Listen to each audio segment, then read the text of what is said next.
एक कहावत है हम लोग के बिहार में, सूप बाजे तो बाजे चलनियो बाजे, भाग गए वो।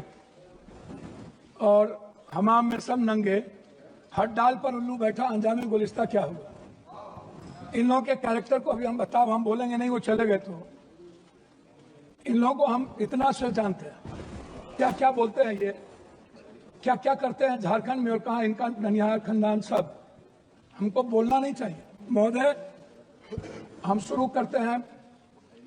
बार बार चर्चा होती है बिहार की। प्रधानमंत्री जब से आए, अभी परसों प्रधानमंत्री जी ने कमला नगर में बोला कि हम इमरजेंसी में यहीं रहते थे और जमुना का पानी हम पीते हैं डेली। आप रिकॉर्ड उठा के परसों के स्पीच का सुनिए कि हम जमुना का पानी पीते हैं, हम कमला नगर में ही रहते थे।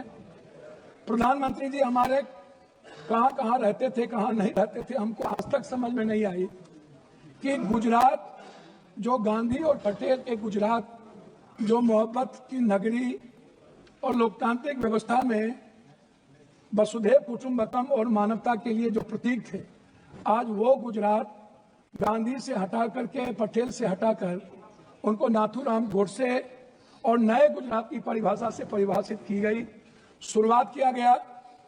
और जब आए तो उन्होंने काला धन, जाली नोट, 15 लाख रुपया से शुरू की, 2 करोड़ नौकरी, नोटबंदी, जीएसटी, आप उठा करके देख लें, एक भी वादे पर दोबारा, इतना प्रधानमंत्री की नोटबंदी सबसे अहम घोषणा थी, आज तक दोबारा चर्चा इस सदन में नहीं हुई कि नोटबंदी से किनको बेनिफिट मिला, किनको नहीं मिला, नोटबंदी से देश और किसान और महिलाओं की कितनी क्षति हुई, व्यापारियों की कितनी क्षति हुई और मजदूरों के हालात क्या हुए।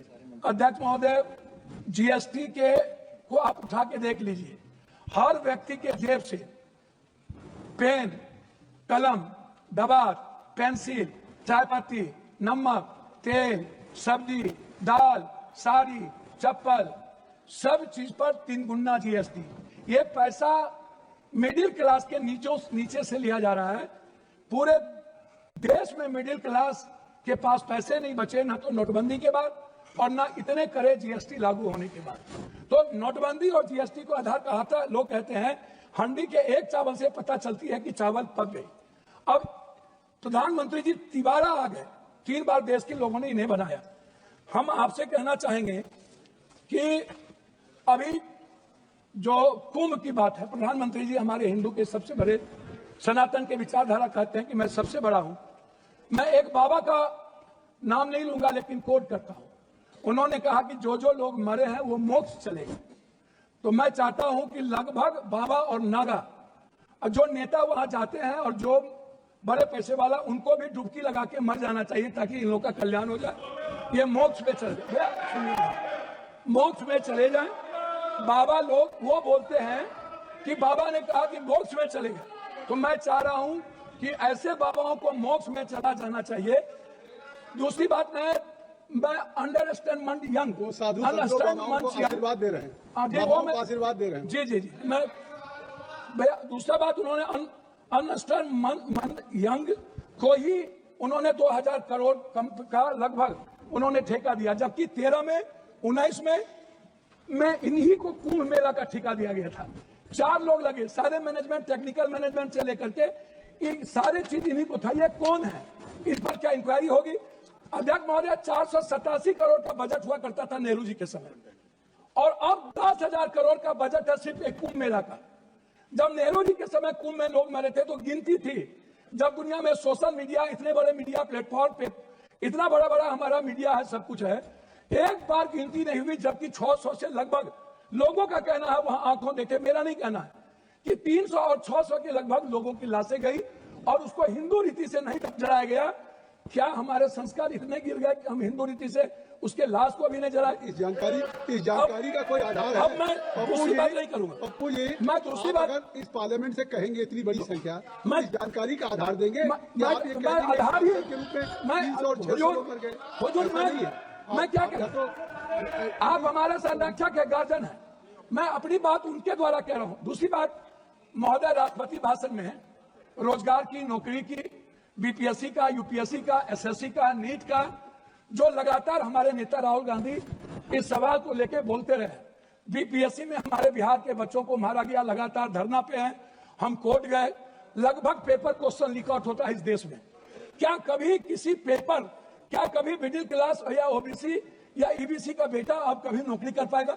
3 बार प्रधानमंत्री रहते हुए आदरणीय प्रधानमंत्री जी के कार्यकाल में रेलवे की वैकेंसी नहीं निकली, बैंकिंग की वैकेंसी नहीं निकली, लगभग अग्निवीर हो गया। और इतना ही नहीं, नियोजित और संविदा की खेती होगी, परमानेंट नौकरी अब नहीं मिलेगा, नौकरी लगभग प्राइवेट की ओर चला गया। तो प्राइवेट में तो अध्यक्ष जी आरक्षण है नहीं, तो ओबीसी ईबीसी एसटी एससी का बच्चा तो गया। आपने तो हमला कर दिया आरक्षण पर, 67% आरक्षण नहीं देंगे। अब जाति जनगणना की बात बीजेपी के मुंह से शोभा नहीं देती।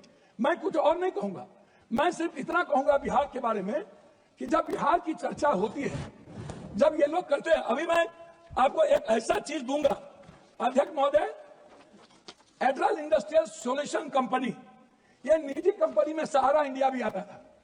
सहारा इंडिया लगभग 3 करोड़ लोगों का पैसा अभी झारखंड, आप तो किसी भी स्टेट के साथ सौतेलेपन का व्यवहार करते हैं, आप तेलंगाना देखिए, बेंगलोर देखिए, झारखंड देखिए, झारखंड के आप जीएसटी का पैसा नहीं देते हैं। झारखंड की बंद पड़ी फैक्ट्रियों का आपके रीजन में बंद हुआ। झारखंड में आप, झारखंड की इकोनॉमी की स्थिति क्या है, आप उस पर चर्चा नहीं करते हैं। आप बंगाल पे भी चर्चा नहीं करते हैं, बिहार की जीएसटी का पैसा नहीं मिलता है। तो जो लोग ये बात उठाते हैं, मेरा कहना क्या है अध्यक्ष महोदय कि एजुकेशन पर कितना बजट आप देखेंगे, ये मेरे पास है महोदय, 2014 में 7.4, 2024 घट के हो गया 6.4, 19 में 2020-21 में 6.6 की गिरावट आ गई आर्थिक विकास दर में। महंगाई की स्थिति आप देख लीजिए सर, ये कहते हैं ना लगभग 84 से 86 करोड़ को आप कौन सा चावल दे रहे हैं आजादी के बाद, कौन सा? 84 करोड़ 5 लाख चावल पर यह देश पैदा हुआ है। हम 140 में 84 करोड़ जीडीपी की बात करने वाला है। हम उनसे पूछना चाहेंगे कि मेरे रुपये की गिरावट कितनी है, मेरी वैल्यू कितनी है, और पर कैपिटा इनकम। सर वही हम आपसे है, 9 मिनट हो गया। सर मैं बिहार के बारे में कहा कि बंद करता हूँ जब आप कह रहे हैं। तो मेरा कहना आपसे ये है, मेरा कहना ये है कि आपकी जो विदेश नीति है, अभी बांग्लादेश, सर वही आ रहा हूँ सर, बांग्लादेश गए थे आईएसआई के चीफ, 3 दिन वहां रहे। भूटान की आधी सरकार चीन में थी। हमारे प्रधानमंत्री बहुत मजबूत हैं। नेपाल के बॉर्डर पर पूरा का पूरा चीन का एयरपोर्ट बन गया, पूरा।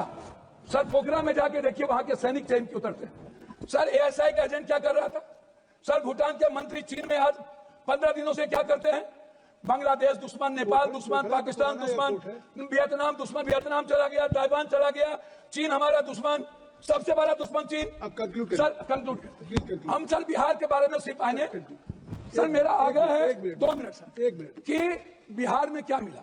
सर हम भीख मांगा बिहार के द्वारा, क्या नहीं मिला? सर मेरी बात सुनिए ना, विशेष राज नहीं मिला, विशेष पैकेज नहीं मिला, बंद पड़े फैक्ट्री, दालमिया नगर से शुरू करता हूं, चीनी मिल, पेपर मिल, दालचीनी मिल, सिल्क मिल, बंदूक फैक्ट्री, आप उठाइए, आप उठा करके देखिए, सिल्क मिल, जूट मिल। सर मेरे यहां बनमनखी में चीनी मिल बंद हो गया। जब फैक्ट्रियां नहीं रहेगी, जब फूड प्रोसेसिंग पर हम फैक्ट्रियां नहीं रहेंगे, जब हम मछली उत्पादन को फैक्ट्रियां, बार बार चर्चा होती है। सर मैं बात को खत्म कर रहा हूं, मैं अपने क्षेत्र की बात करूं। सर मैंने अपने क्षेत्र में, मैंने कहा कि हमारा जो बॉर्डर है बांग्लादेश नेपाल, इस इलाके में एक एम्स मैंने पूर्णिया के लिए मैंने डिमांड किया। मैं सभी जगह, सब स्टेट में 2-3 हाई कोर्ट बेंच है, लेकिन मैंने आग्रह किया कि हाई कोर्ट बेंच हमको कम से कम पूर्णिया में। सर 1 मिनट करेंगे सर, एक मिनट, हमने मांगा हमको हाई कोर्ट बेंच दिया जाए।